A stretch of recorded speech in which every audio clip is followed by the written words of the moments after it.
রাষ্ট্রপতি মোহাম্মদ শাহাবুদ্দিনের ছবি বিদেশে বাংলাদেশের সব কূটনৈতিক মিশন, কনস্যুলেট, কূটনীতিকদের কার্যালয় ও বাসভবন থেকে সরানোর নির্দেশ দিয়েছে পররাষ্ট্র মন্ত্রণালয়। কূটনৈতিক সূত্রে জানা গেছে, এই নির্দেশনা কোনো আনুষ্ঠানিক চিঠি বা ইমেলে পাঠানো হয়নি। টেলিফোনে অঞ্চলভিত্তিক কয়েকজন রাষ্ট্রদূত ও হাই কমিশনারকে বিষয়টি জানিয়ে পরে অন্য মিশনগুলোতে খবরটি পৌঁছে দিতে বলা হয়েছে। পররাষ্ট্র মন্ত্রণালয়ের সূত্র নিশ্চিত করেছে যে অঞ্চলভিত্তিক কয়েকজন রাষ্ট্রদূত ও হাই কমিশনারকে স্পষ্টভাবে জানানো হয়েছে, কূটনৈতিক মিশন, কনস্যুলেট, কূটনীতিকদের অফিস ও বাসভবন থেকে রাষ্ট্রপতির ছবি অবিলম্বে সরিয়ে ফেলতে হবে। দক্ষিণ এশিয়া, এশিয়া প্যাসিফিক, আফ্রিকা ও ইউরোপের একাধিক মিশনের সঙ্গে যোগাযোগে জানা গেছে, এখনও অনেকে আনুষ্ঠানিক নির্দেশনা পাননি। তবে অন্তত দুটি মিশনের প্রধান নিশ্চিত করেছেন, তারা সরকারের কাছ থেকে সরাসরি এ ধরনের বার্তা পেয়েছেন।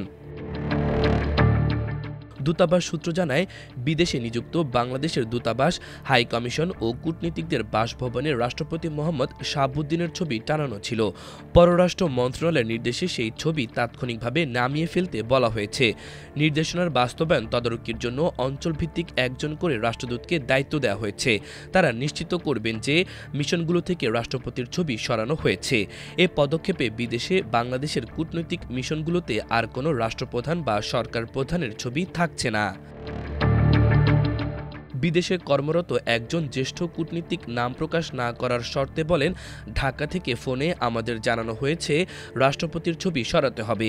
এটি লিখিতভাবে আসেনি, তবে আমাদের দায়িত্ব দেওয়া হয়েছে অন্য মিশনগুলোতেও বিষয়টি জানিয়ে দেওয়ার। একই সঙ্গে তদারকির দায়িত্বও থাকবে।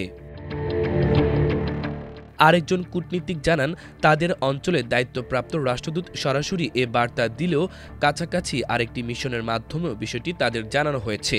দক্ষিণ পূর্ব এশিয়ার একটি দেশে কর্মরত আরেকটি কূটনীতিক বলেন, এমন কোনো বার্তা এখনও আমি পাইনি, তবে হাই কমিশনার পেয়েছেন কিনা তা জানি না। মাল্টিমিডিয়া ডেস্ক, আমার দেশ।